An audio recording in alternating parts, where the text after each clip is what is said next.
Yeah, so continuing what I was saying while we were offline. Good morning, everybody. One of the people in our Oh, good morning. One of the people in our ex-Muslims International group, Mariam Namazi, I noticed that I don't get notifications about her ex posts. I have to go to her account and see posts. Yeah. But I'm a follower. I should see them. I never see them. X is doing that. Okay. X like labels you and then hides you. And So I wanted to try to talk to her about maybe using a different competing system. So I went and researched Blue Sky a little bit. I knew about Blue Sky as a thing people went to, and I knew Edward, uses it. And I also asked ChatGPT, "Hey, why is it that Blue Sky might be better than X?" It said decentralized.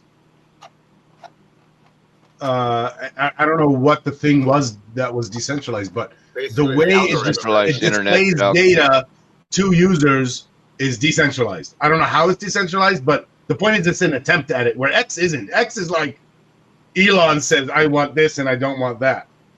Well, that's what I was going to say. The only thing I get notices of is Elon. Elon and a few other people. I get all these notices, and but I followed a couple of people. I don't seem to get any notice. And then I asked about size. Blue Sky is a little bit. Is it like a 1/12 of the size of X? So 40 million people instead of 600 million people. Yeah, I heard X is going down. Mm-hmm. I don't know how much of that 600 million is just bots. Yeah. But a big chunk of it is. Yeah. And because the way Blue Sky is decentralized, it's still got bot accounts, but when you call them out, they shut down or they block them. Okay. I think we should all be moving over to something like Blue Sky. By the way, Edward, is there anything besides Blue Sky that kind of acts like Twitter and tries to compete with Twitter? I can look that up real quick. I don't know. I really don't know. On the thing I saw that was saying X is going down, they said by the amount that is going down, Reddit has gone up that same amount. So. Oh wow. So Reddit is kind of Reddit to some degree. Reddit's getting. I wouldn't compare those two things. Yeah, they're very different. Yeah. I wouldn't compare them, but yeah, I could see people just changing what kind of systems they want to use. Yeah. I mean, Reddit is very long form, and where Twitter. By the way, is Blue Sky similar to Twitter, where it has a 220 character limit or whatever? Yes. Okay. Yeah, that's the other way. It's trying to be the same thing. Yeah. Yeah. So it's Blue Sky is basically Twitter, but without Elon Musk. Yeah, but see, Blue Sky was created by, was it John Dorsey or Jack Dorsey? Which was the guy from Twitter, right? He's the one that created Twitter. So he was like, "Oh fuck, I fucked up. We're missing this feature," and he went and made a new system. I wonder why he didn't just change Twitter. Was it because he was getting booted out? Yeah, he sold it. He sold it out because it was getting too out of hand. Like it is now, it was turning into a major echo chamber, which is not what he wanted. But he couldn't change the internal team to his side, huh? Right. Probably not enough of a democracy. Exactly. I'm guessing the internal structure of Blue Sky is more of a democracy than X. Yeah. Other platforms like X or Twitter is Mastodon and Threads. Threads is owned by Meta. Fuck Threads. Threads sounds retarded. Yeah. And Mastodon. I don't really know. I just hate another system, by the way. Yeah, I don't really know Threads is bad. Yeah. Mastodon's more similar to Blue Sky and X. Mastodon. And I'm guessing it's even fewer people, right? I don't know. I think so. I really don't know.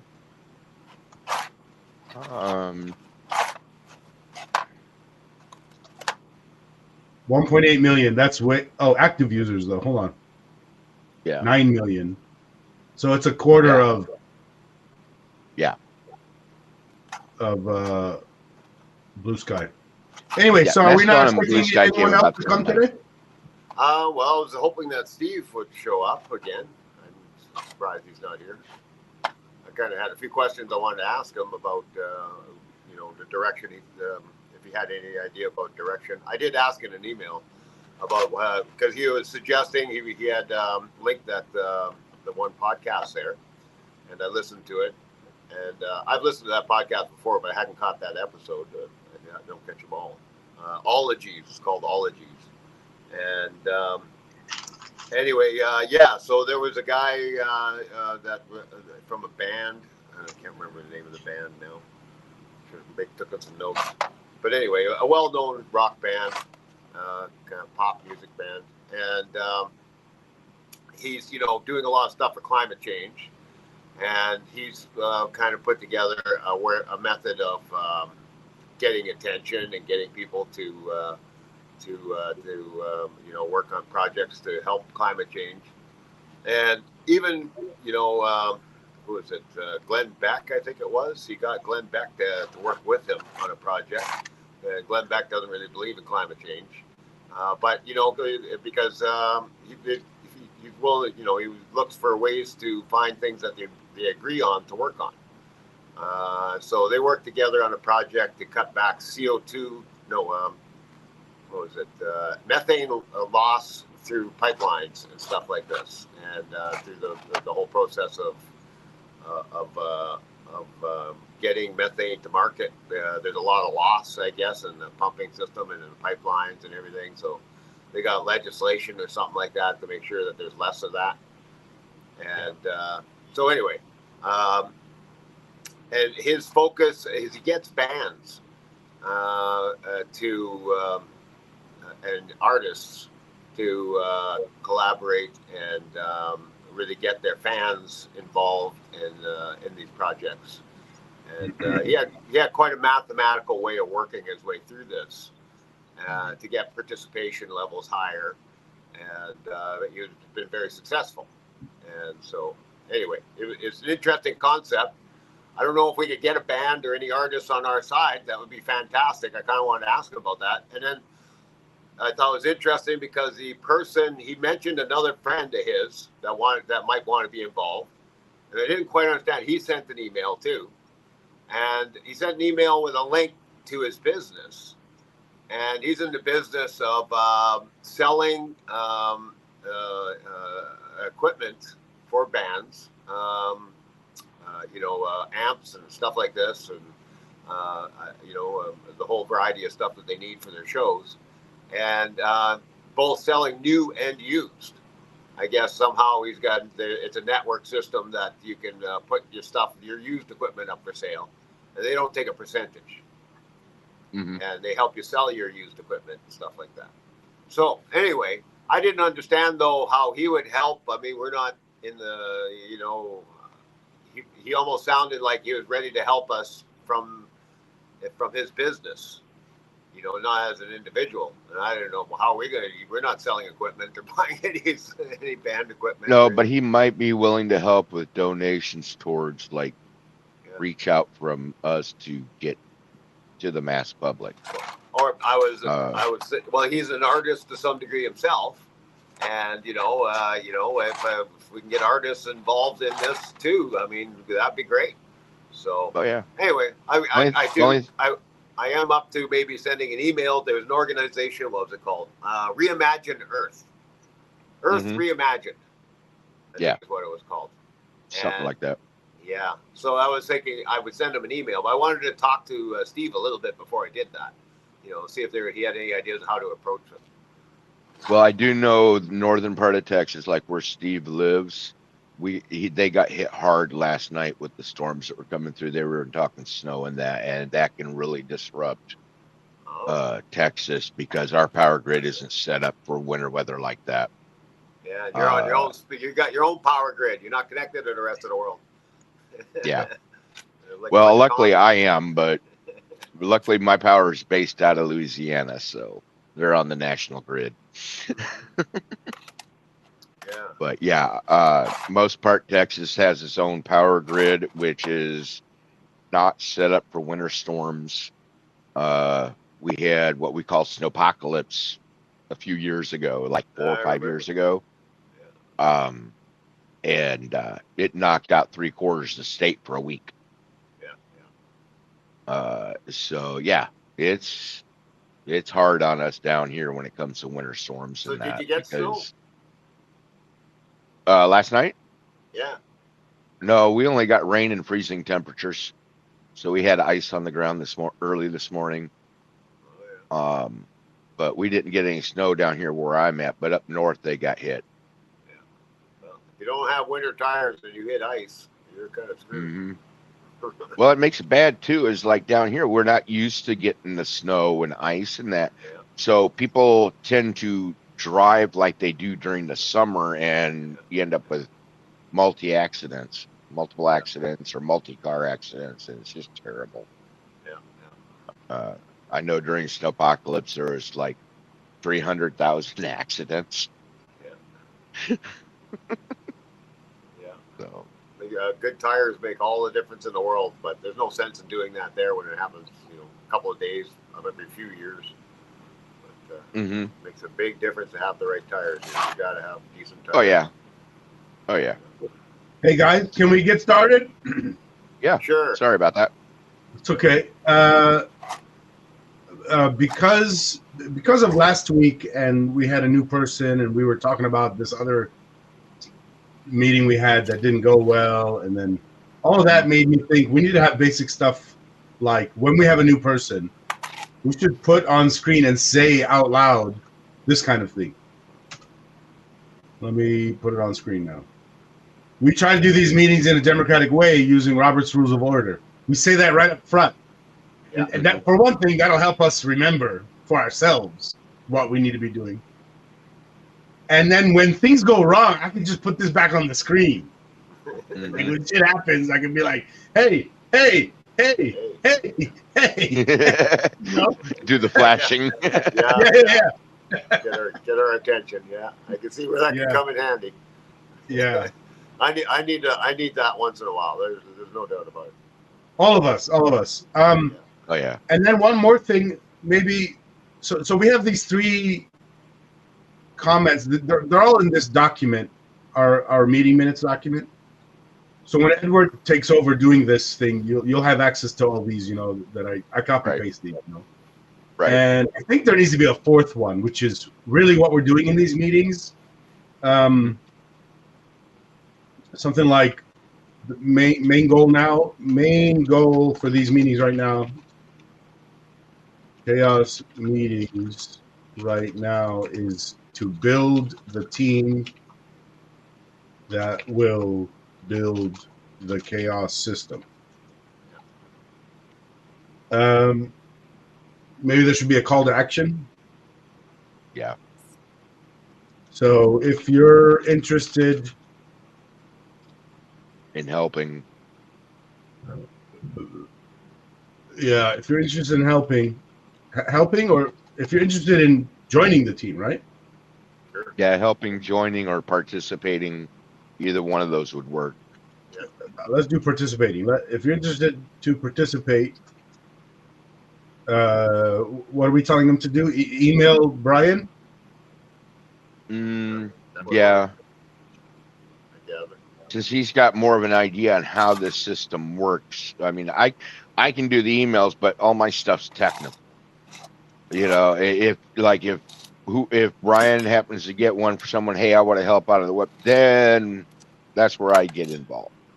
So basically, we got to have a vetting process. Yeah, usually prior, before anybody joins or anything, they have a lot of questions, and you guys might not be so comfortable answering all the questions. Mm-hmm. I mean, the vetting process is going to be almost the same as a job interview, really, because you got to make sure they know what they're doing, what their strong points are in helping, things like that. So, but the difference is you're not getting paid for doing the work right away. We're not even sure if we're ever going to get.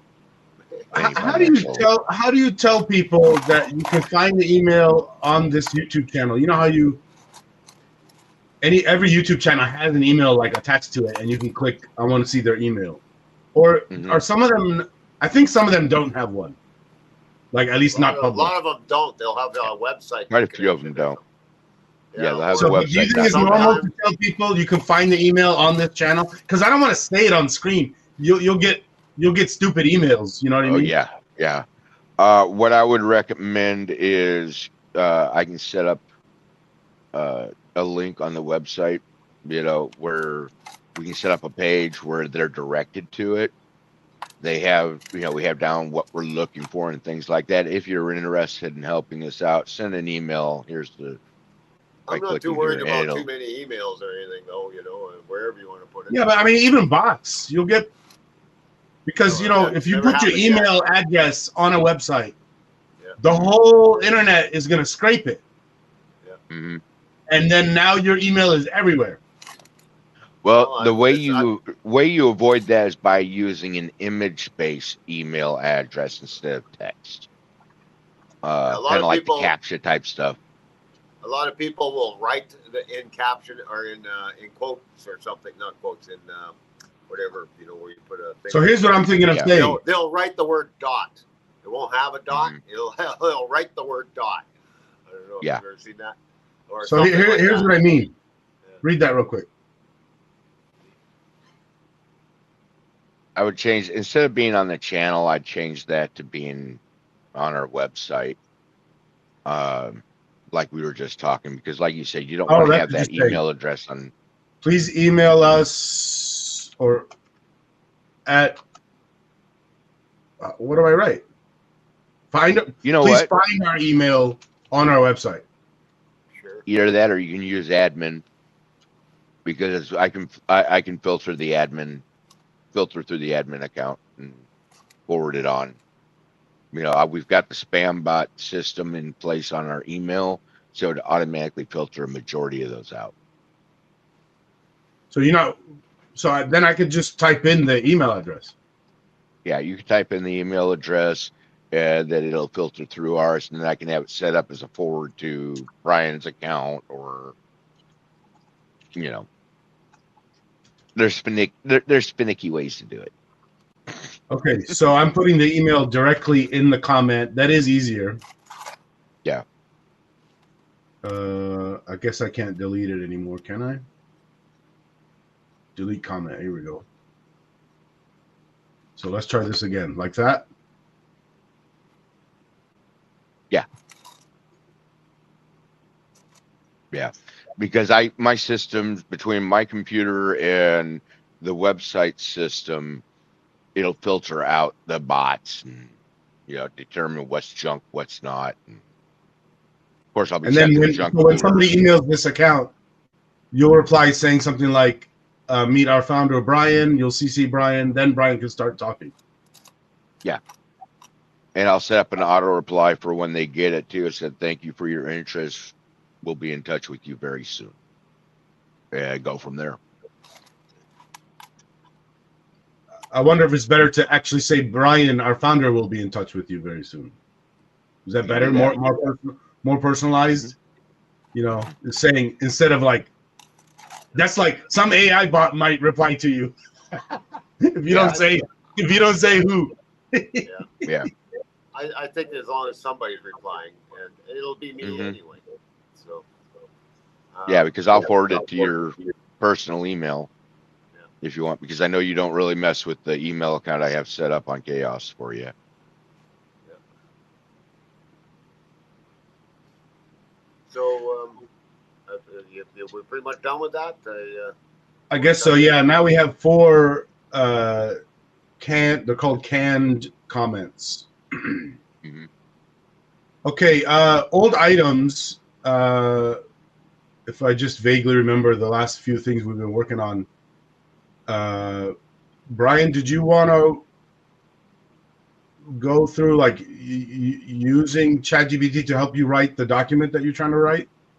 I suppose there's a couple things that just kind of been going on that I'd like to tell you guys about if I could first. Go ahead. Sure. So I've been talking. I mentioned this on the last meeting. I've been talking to a guy, and I'm hoping he's going to join our group here. He's been working on kind of writing stuff about mental health and how it applies to the larger world, and how things,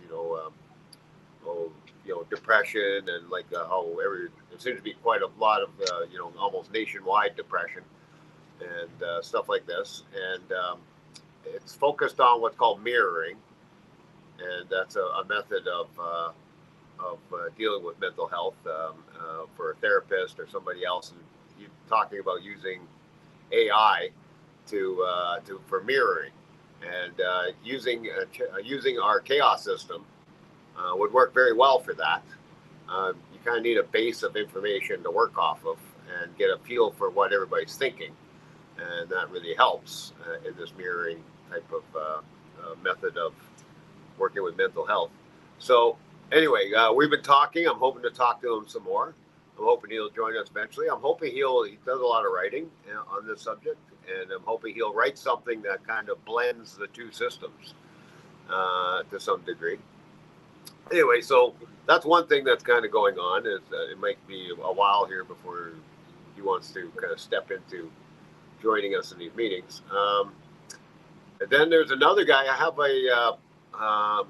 going to be having a discussion here. I think it's a podcast that basically they puts out, and he's a PhD, and he talks about radicalization, and it's mostly radicalization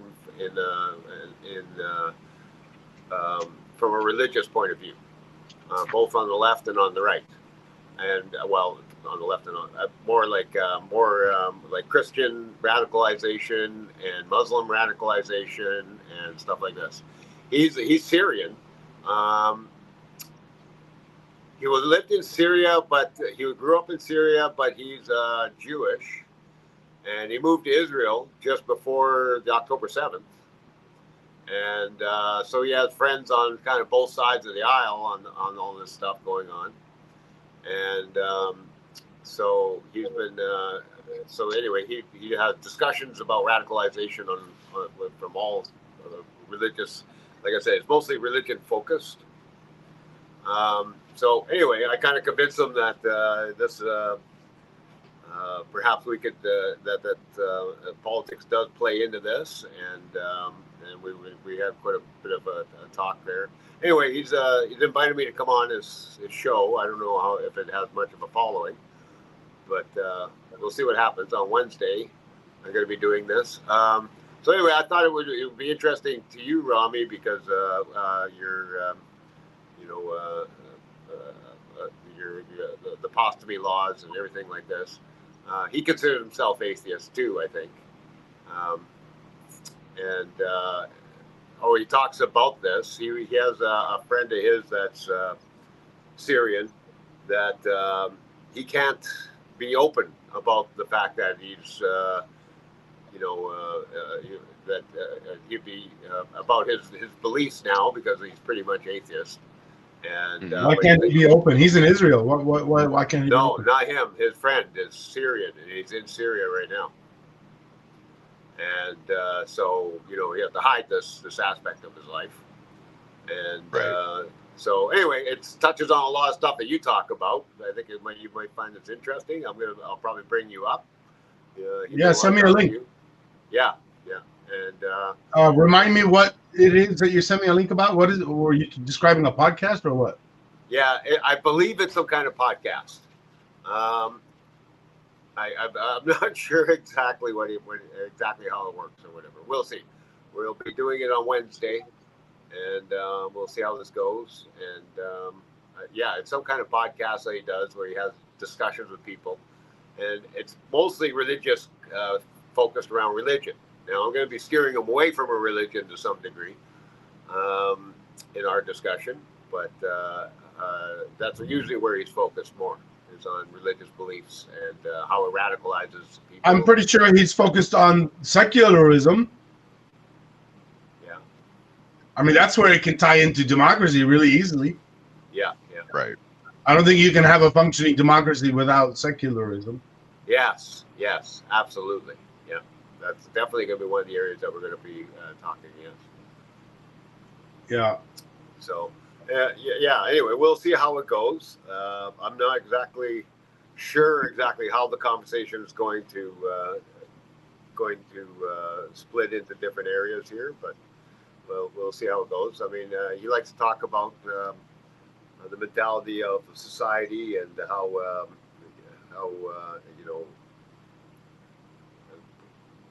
depression, like I said, or mental illness and all this type of stuff that plays into society and stuff like this. Eh? So.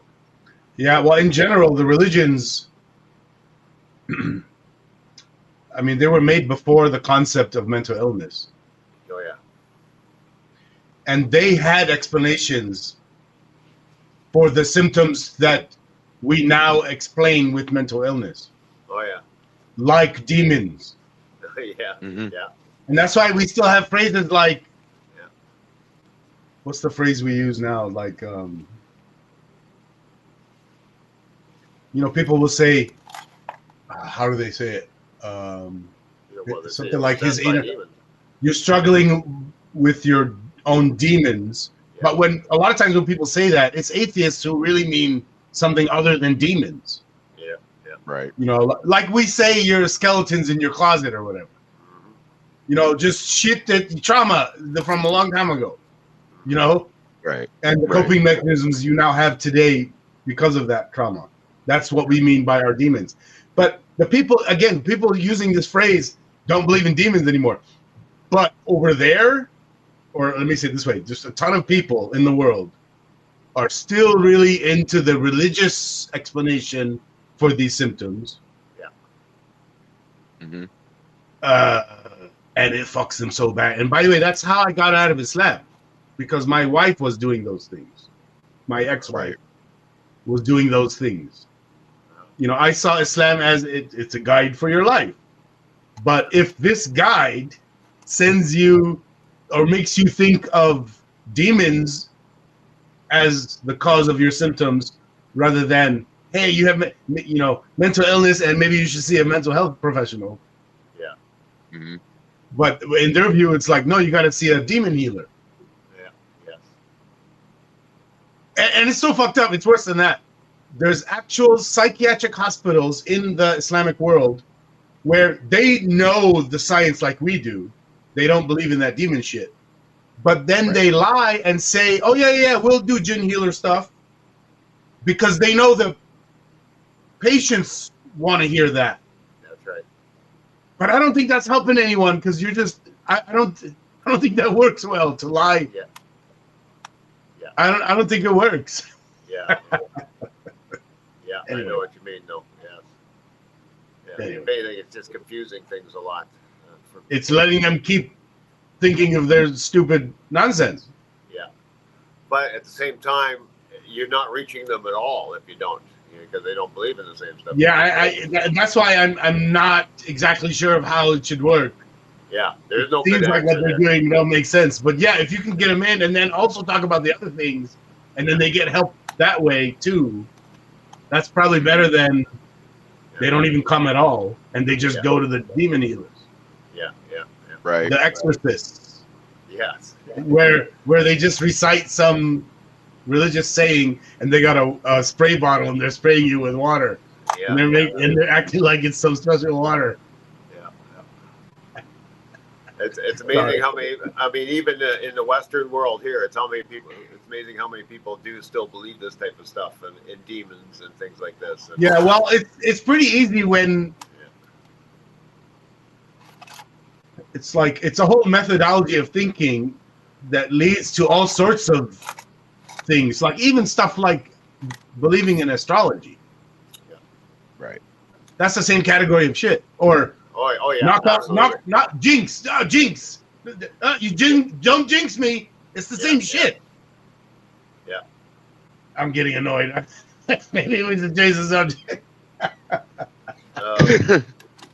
You guys probably heard of the term the satanic panic, eh? I'm listening to a good series right now about what they call the satanic panic, and it's in the 80s, pretty much. Mostly circled around.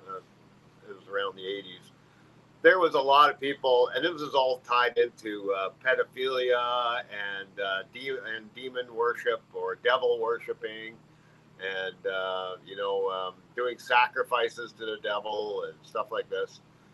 I remember a lot of, like, it was amazing how many people were believing this stuff was going on, devil worshiping basically, and they were sacrificing children and killing children and animals, and there was all these statements that people were going through, and the false accusations that were getting thrown around were just unbelievable.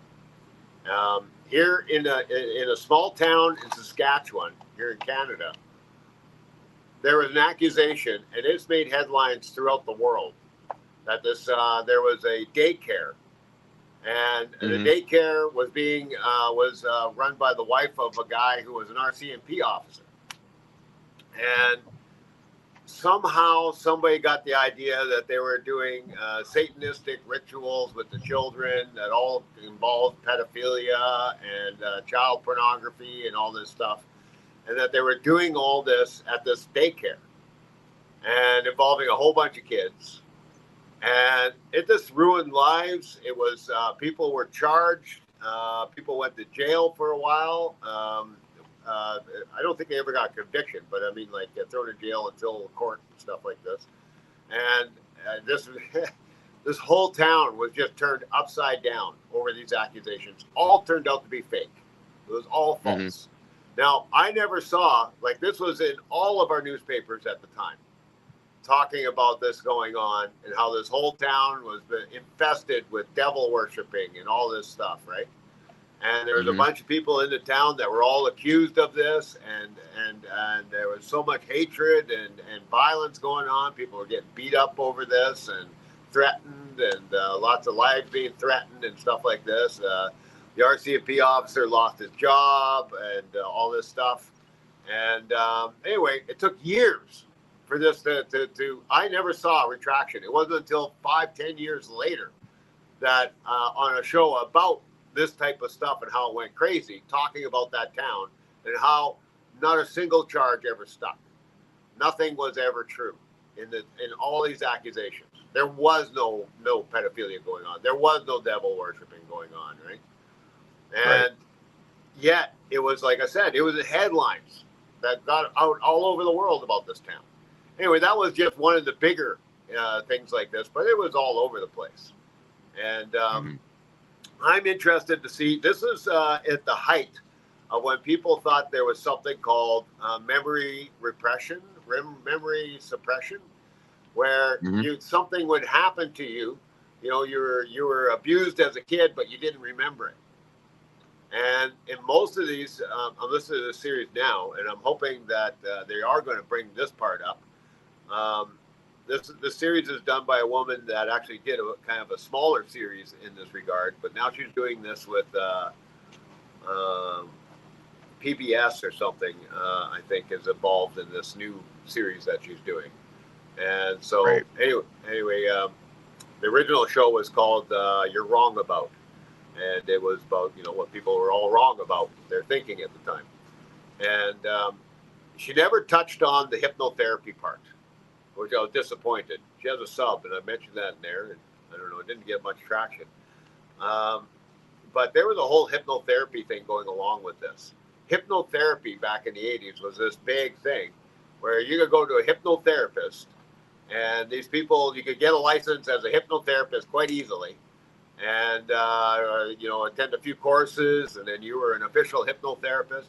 And hypnotherapists were being used in court to testify on people's behalf that they had helped. So can I mention something? I think the thing that I'm thinking about that I heard a while ago is either related or exactly what you're talking about.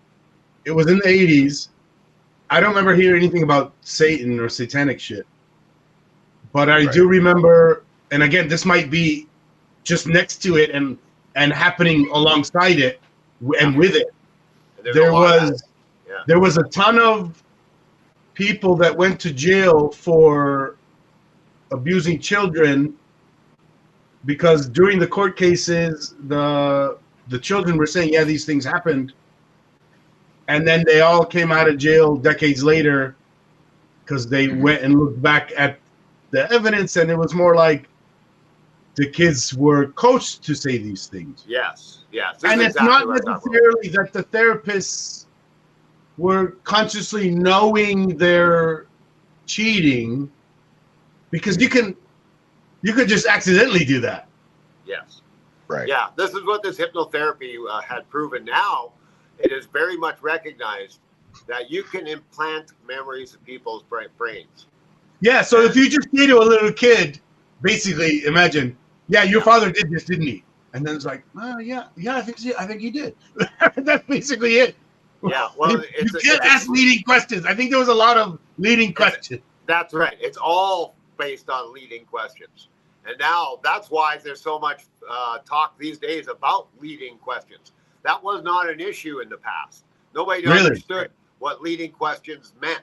So now in court, you're saying they check if that's how the police was investigating and doing the investigative interview. You can't ask leading questions. Yeah. And you're saying in the 80s they didn't know this? No, not really. They didn't know the how leading questions could, basically implant the memory. So there was both using hypnosis and not using hypnosis. And I think that's what you're talking about, just asking kids leading questions. And I mean, it's so simple of, do you sleep? It starts with something as so innocuous as, do you ever have a hard time sleeping? Do you ever have, do you ever feel uncomfortable around somebody? There's a basic psychology thing that I learned in sales. Okay. Yeah. If you can ask a series of questions, you're starting with a question that is an easy yes, and then the second one is a little bit harder, but it's still a yes. By the time you get to the 10th question, that's the hard question. Do you want to buy this? Will you buy this? Yeah. If you've said yes 9 times, it's easier to say yes one more time. Yeah. And when you ask the kind of questions like you just said, and your first question is, hey, have you ever had trouble sleeping? Yes. Yeah. And then the next easy question, yes. Next easy question, yes. Did your dad do this? Yes. Yeah. And that was, I mean, to me, that was the freakiest part. A lot of parents, like fathers, went to jail over, molesting their kids, and they never did. And it was an implanted memory. So the most famous case of this is Roseanne Barr. You know the Roseanne show, Roseanne? Yeah, look into Google her and her family.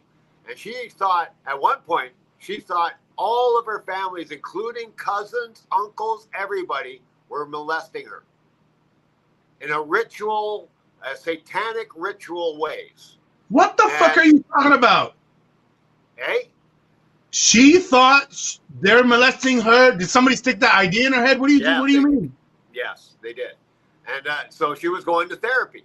And they through leading questions and stuff like this. And I can't remember whether or not she was specifically involved in hypnotherapy, but this was right in the height of the whole satanic. How did it go public? What?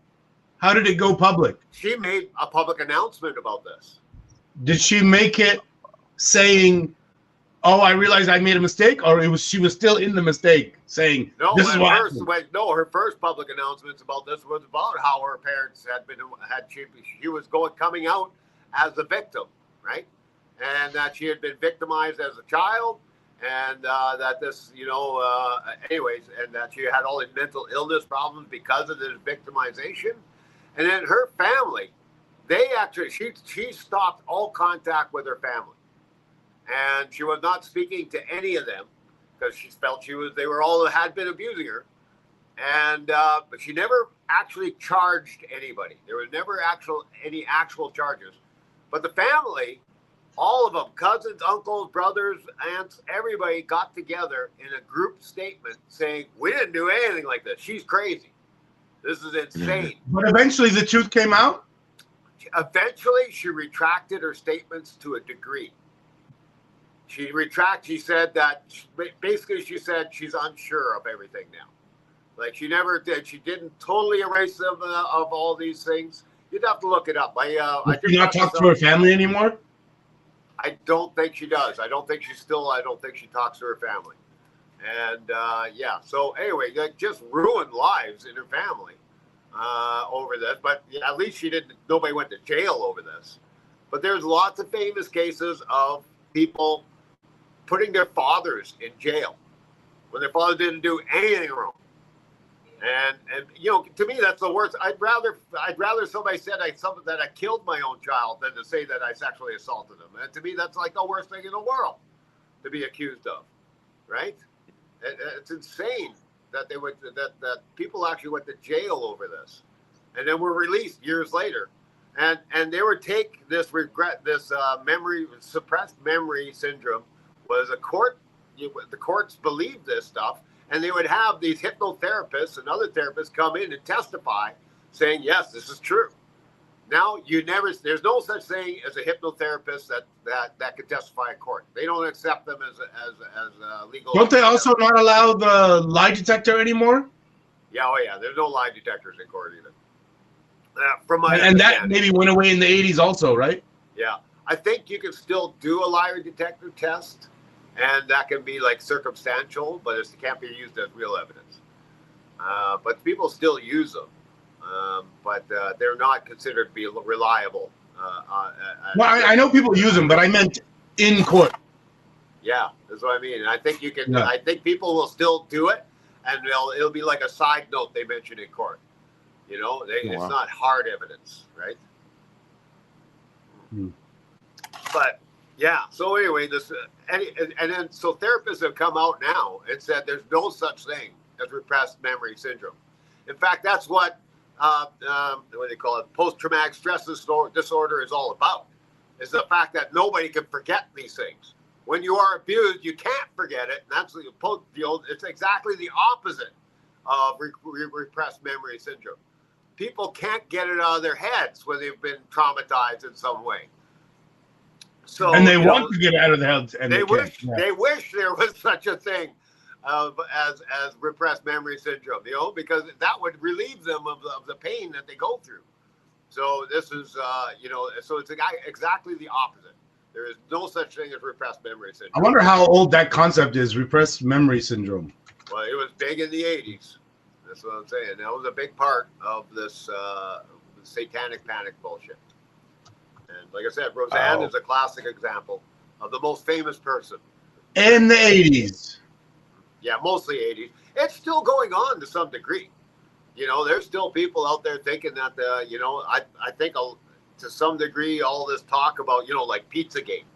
Pizzagate could almost fit into this category, right? They're talking about eating babies in Pizzagate. If you look into Pizzagate, they talk about eating babies. They think that the Clintons were eating babies and stuff like this, right? So, oh, come on, that's pretty much right in there. So it's not like it ever stopped entirely, but the peak of it was definitely in the 80s.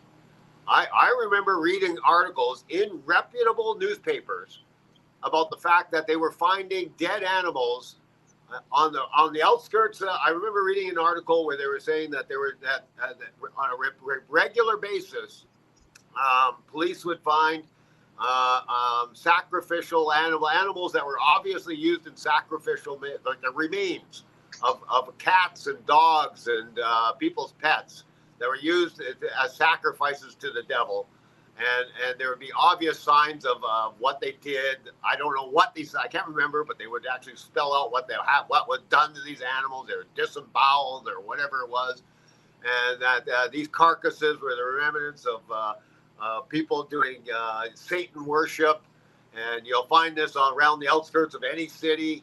And there's, you know, they find dozens of them every year. This was all made up bullshit.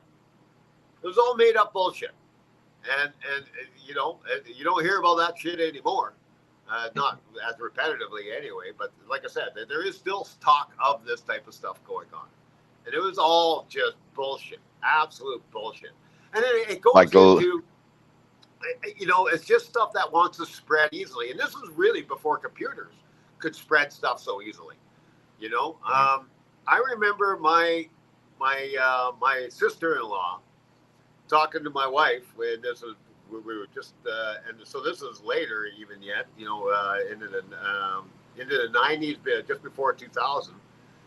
talking about how girls were having blowjob parties. So, like, you know, this isn't even satanic so much or anything else, just terrible things that people were into or kids were into. Would they bring a guy or they have a dildo? She said there was a trend going on where girls were having blowjob parties where all these girls would get together and they'd have guys over and they'd all practice blowjobs on guys. Did you guys ever get invited to such a party? I wish. My God, I wish. Like every boy's dream. Like, fuck. Like, come on. That has never happened. That has virtually never happened. She's going, this is a trend going on amongst young girls going on. And she's talking like at puberty level or even prepubescent doing this type of stuff, right? And this was a trend going on that was going around all over the Western world. I remember seeing a sitcom where in one of the episodes there's a scene where all these women got together to do like this party, and they were, I think they were teaching each other how to do a blowjob, which is basically what you're saying. Yeah. But there was no guy there; it was just like a dildo or a banana. To me, that's a script for a porn or something. Like Jesus Christ, like, and like every boy's fucking dream, and like that never happens. That never. I was laughing, and she's going, "No, Brian, it's true, and she's swearing up and down, and I'm going. Well, did you ask her why she believes it's true? Huh? Did you ask her why she believes it's true? I just thought she was fucking stupid and crazy for spreading such a stupid rumor, right? And I mean, you always gotta ask, how do you know? Yeah, well, this was a rumor that she heard from somebody else. This was a rumor that was going the same way that people are Muslims. How do you know? My daddy told me.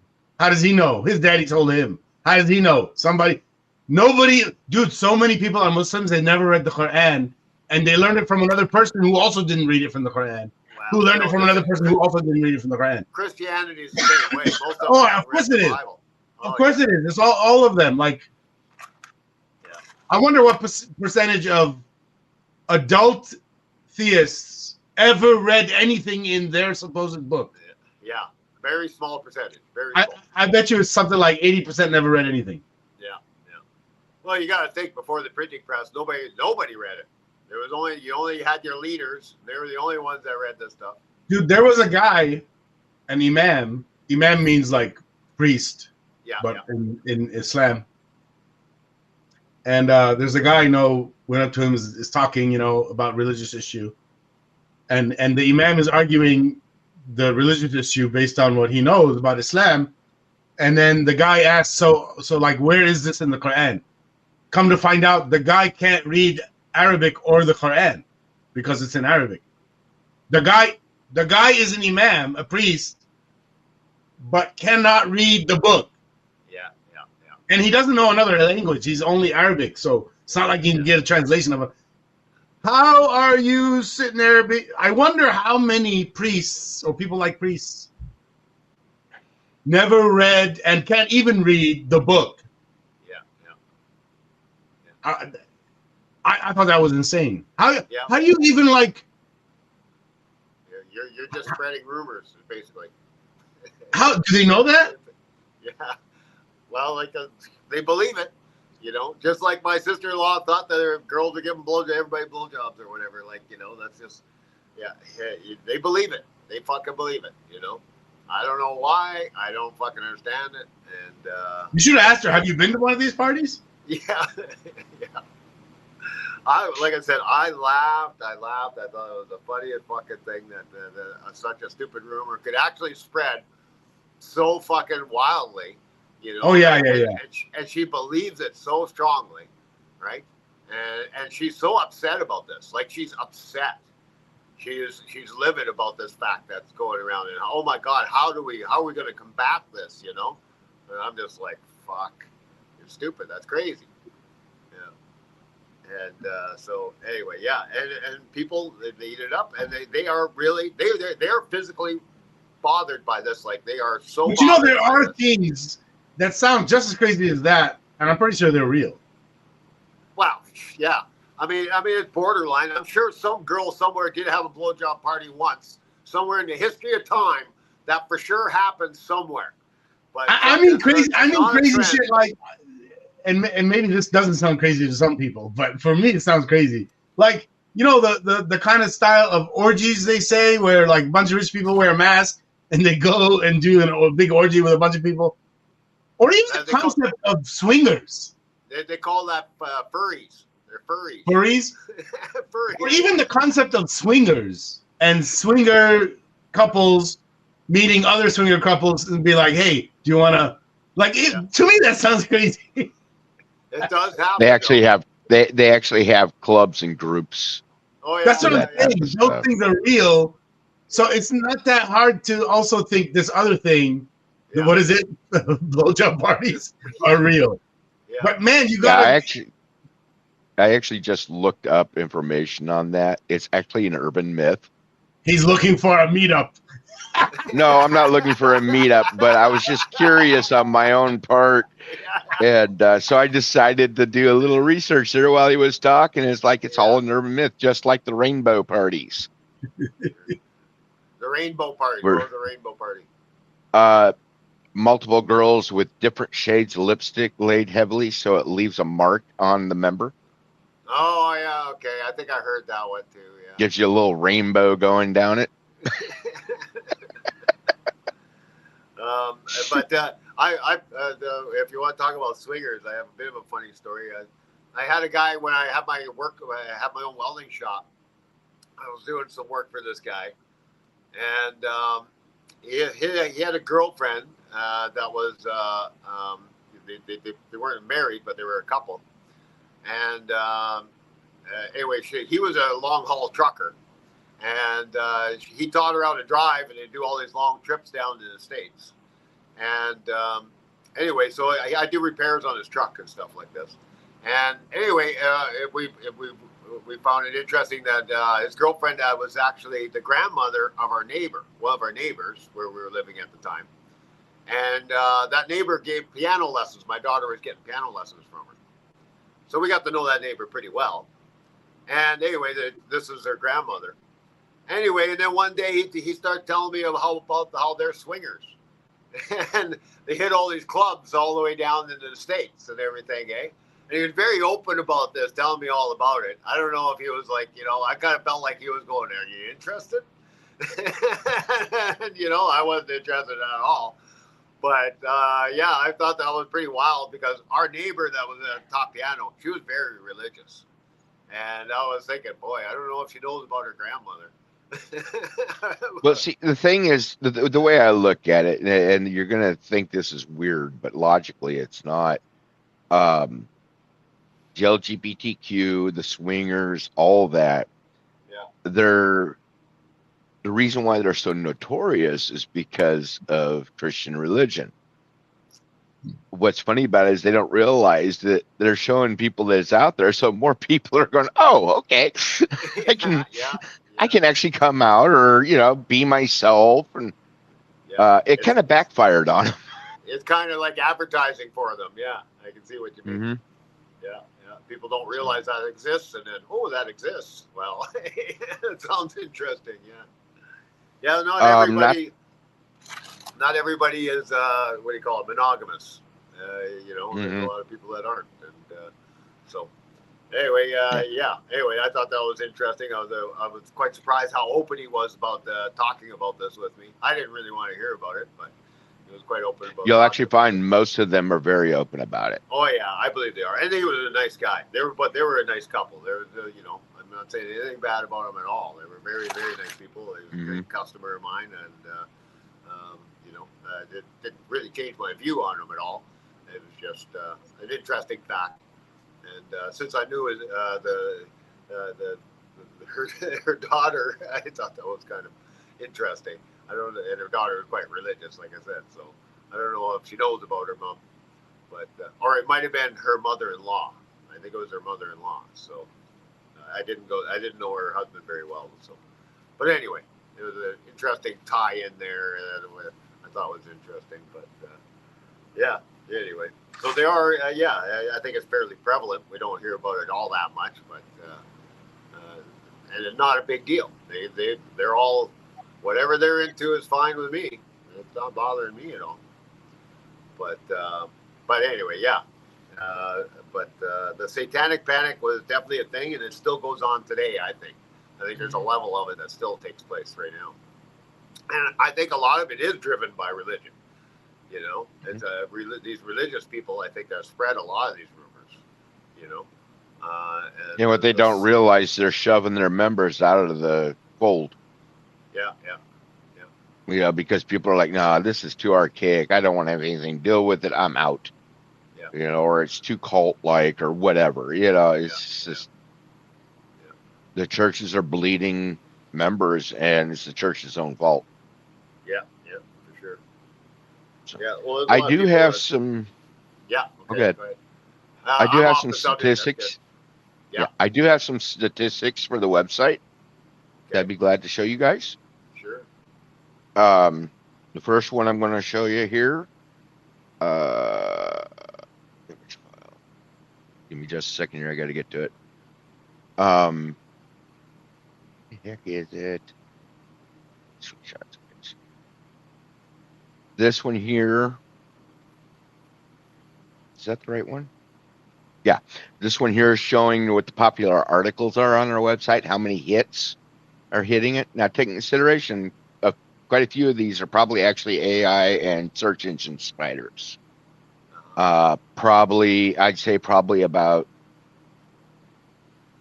7,000 or 8,000 of these hits are actually bots scraping our site.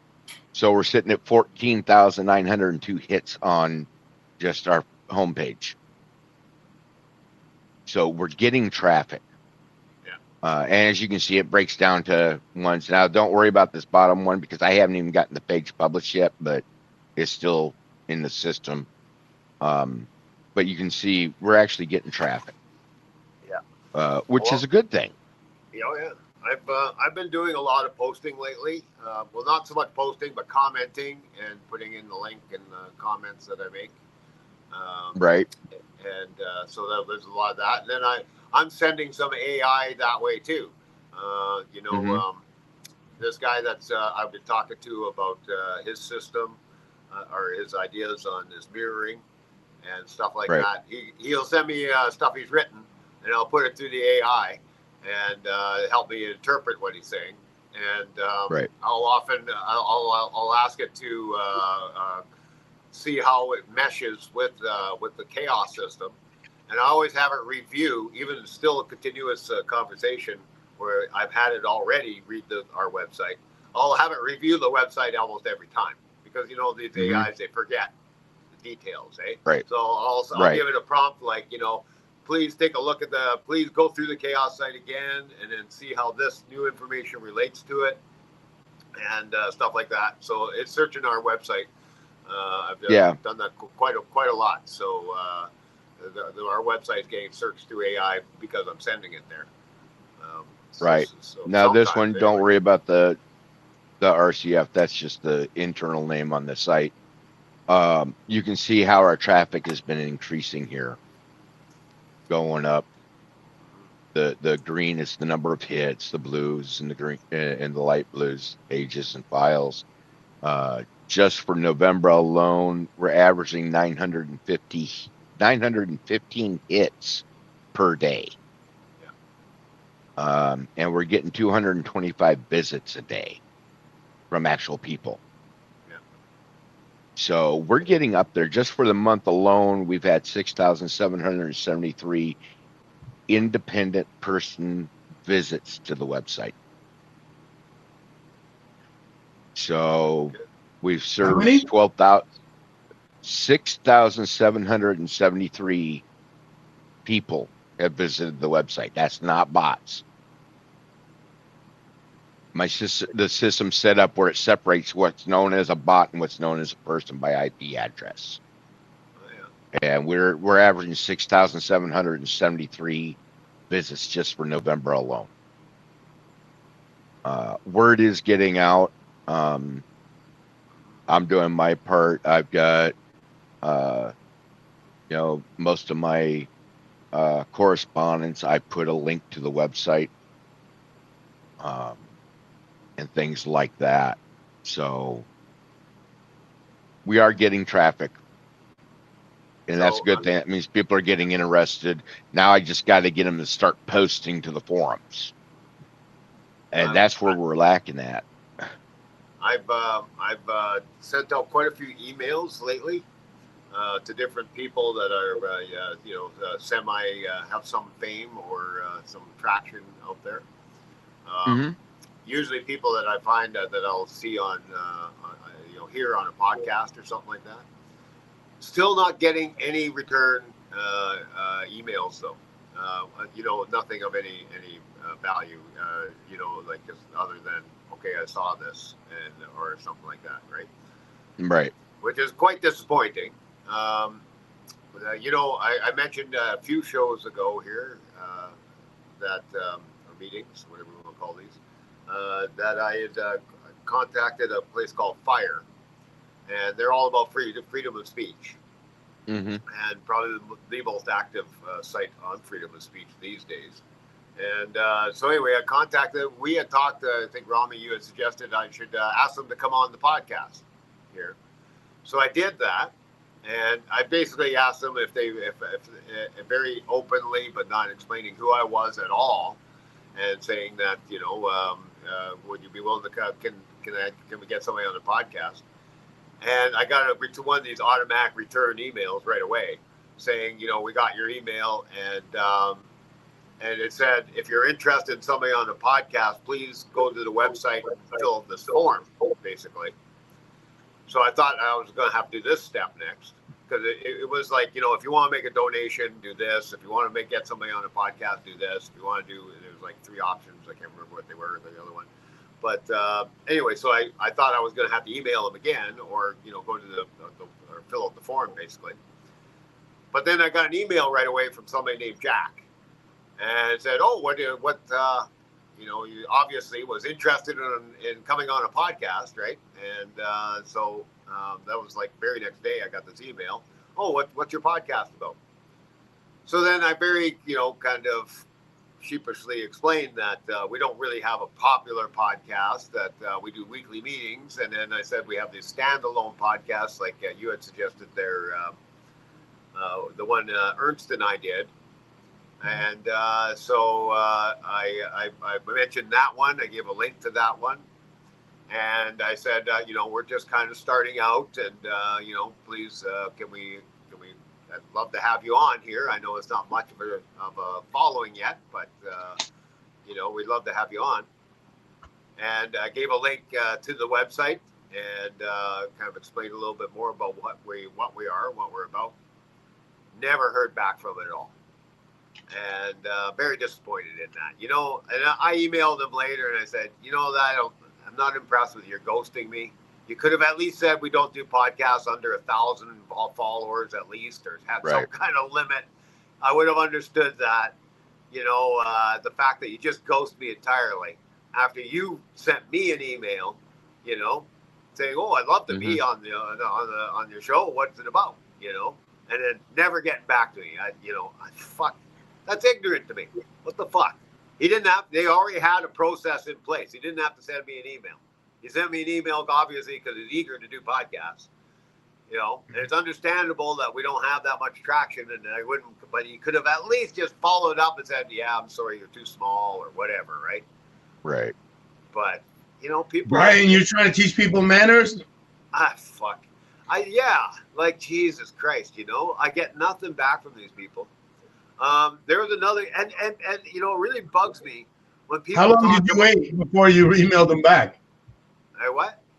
How long did you wait before you emailed them back to teach them manners? About a week and a half. Maybe he was going to take a week and a half and one more day. Fuck. And now he got back to me fucking the next day after I sent him an email, and just as a request, Yeah, there was no. He was not going to be getting me back. Hey, I got to use the bathroom. I'll be back. Okay. So, yeah. Anyway, that I found that very disappointing. there was another guy that I sent an email to him, and it was about this really bothers me when I hear somebody going, I don't know what to do about this situation. So his big thing is AI. He's an economist. And he was on a podcast talking about what the future of AI is going to do to the economy. And, you know, he was saying that, you know, we need a policy of no American left behind or something like this, you know, for some kind of universal basic income for people. And he's mostly just talking about the States. And he wasn't even American.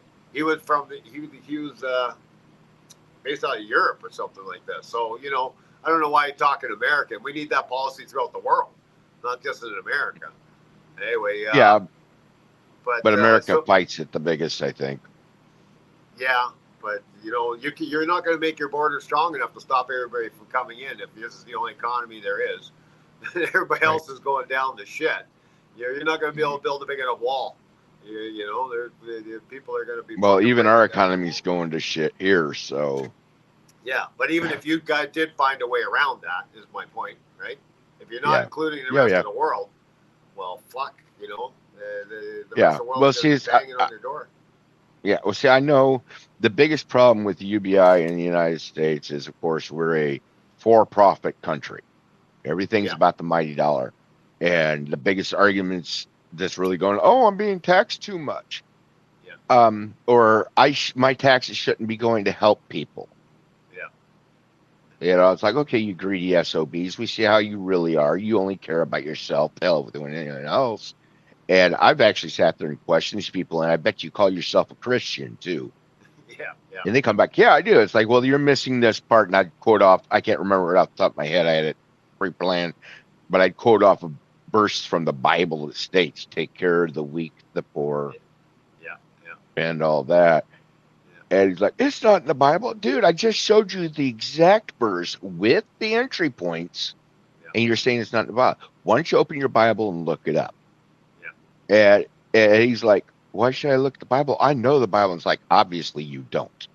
Yeah, yeah. Well, I think it's like Ron, and they get so frustrated by that. Yeah, they don't. Yeah. They just listen to what the preacher says on Sunday, and then Monday through Saturday, you know, what we call Sunday Christians. Oh, I'm a Christian on Sunday. The rest of the week, hell with the rest of the things. Yeah. That was actually what drove me out of religion. The what's the word I'm looking for? Conglomerate or whatever it is, you know, the group. Yeah. That's what forced me out, because the number of people I'd see there on Sundays at church, and then I'd sit there and talk to them throughout the week, and they were 180-degree polar opposite. Yeah, yeah, yeah. And I don't have time for that. Like there's no hiding the fact that Jesus Christ was very socialist. He was, living a life of poverty or whatever. You know, it wasn't.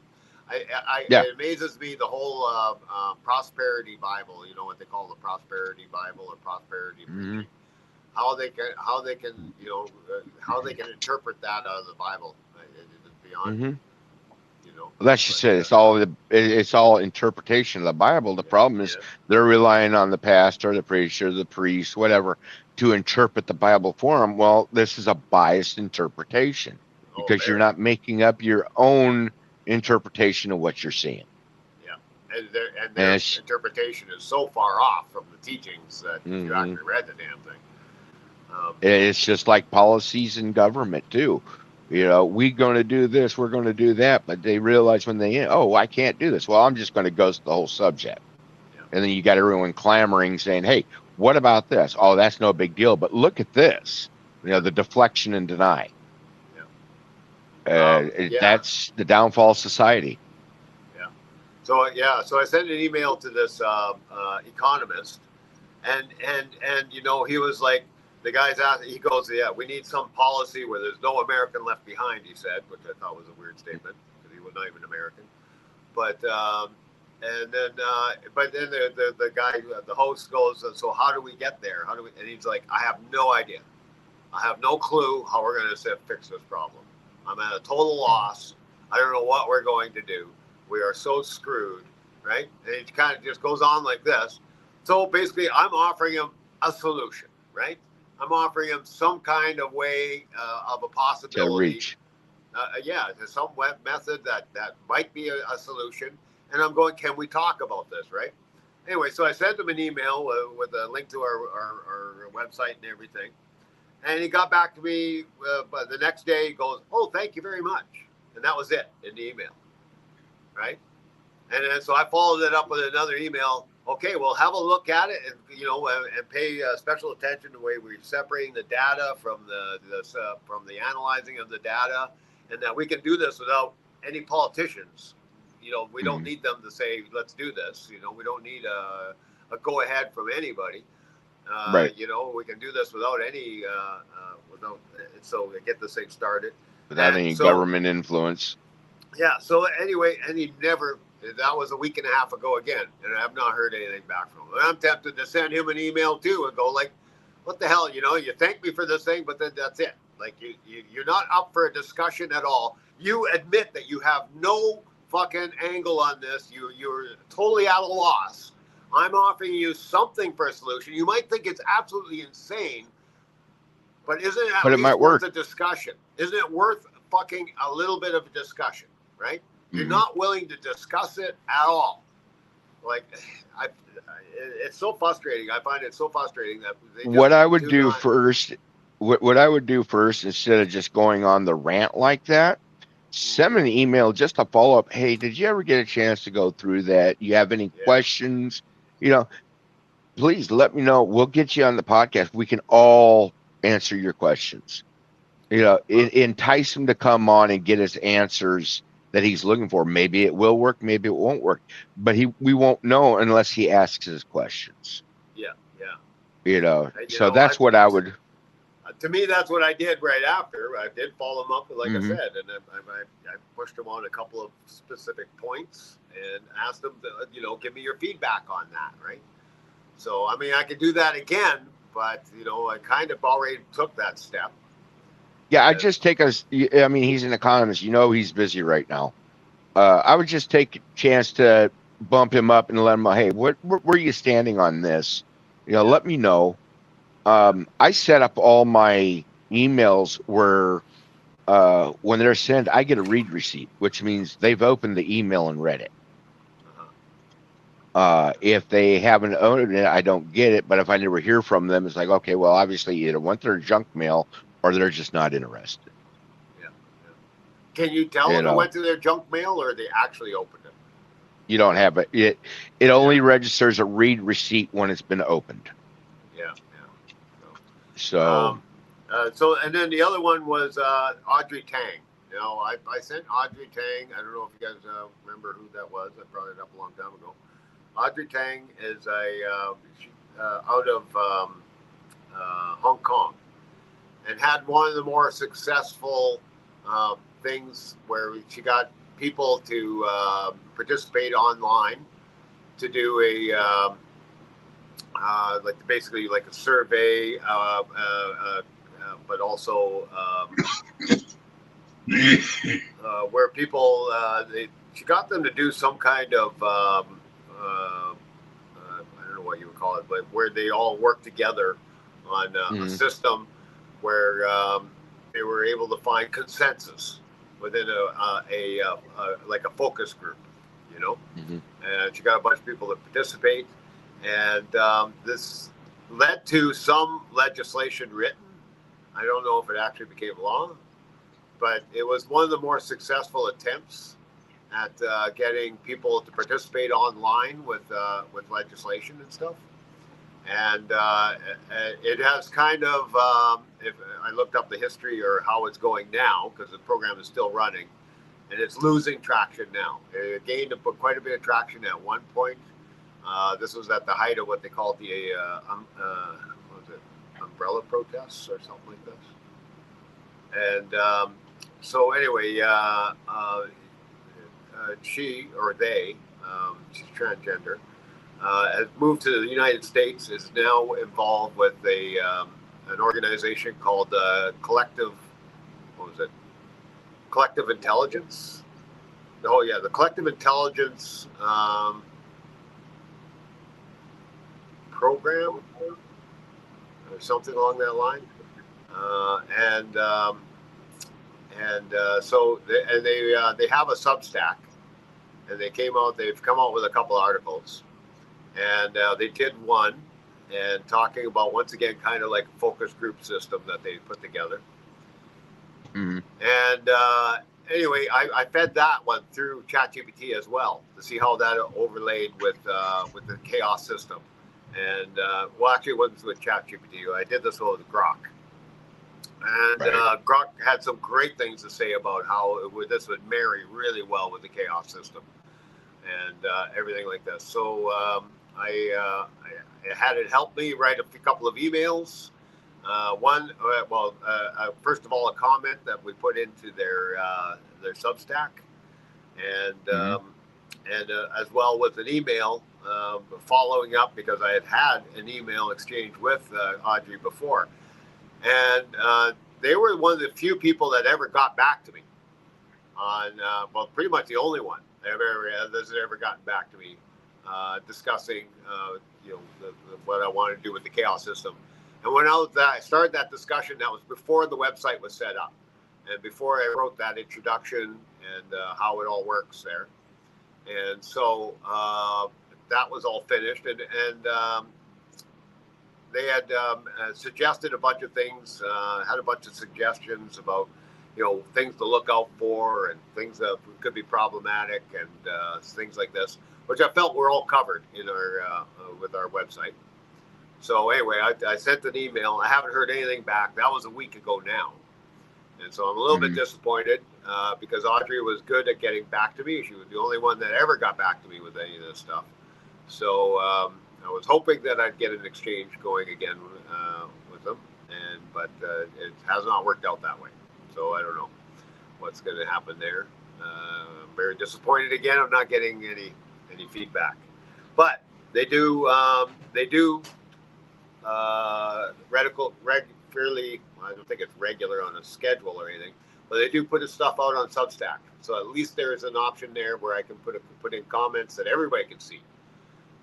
So that it's kind of obvious to everybody whether or not they're getting back to me or have anything to say about what I'm saying. So when it's out in an open forum like that, I think it's a little bit better.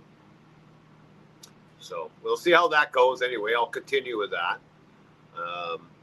And like I said, what they want to do would work very well with the KAOS system, and I think there's a real marriage there that would work very, very well. So anyway, I'm hoping for something eventually out of that. So anyway, the main point I want to say is I'm getting far more active, and maybe over the Christmas I'll actually start posting things.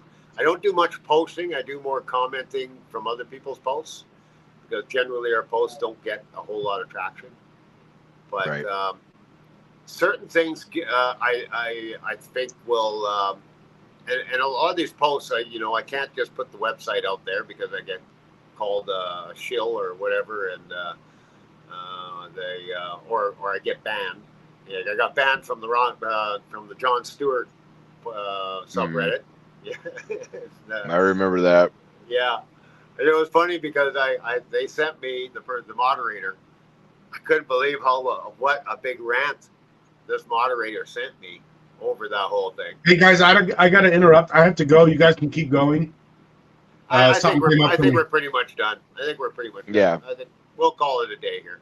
Anyway, okay. I just wanted to point out that I'm going to start doing some more posting. I'll probably send out some emails saying I posted here or there, and you guys can give me an upvote, and hopefully we can get some traction with some stuff. So. Okay. Sounds good, guys. Bye, everyone. All right. Have a good week, guys. All right. You too.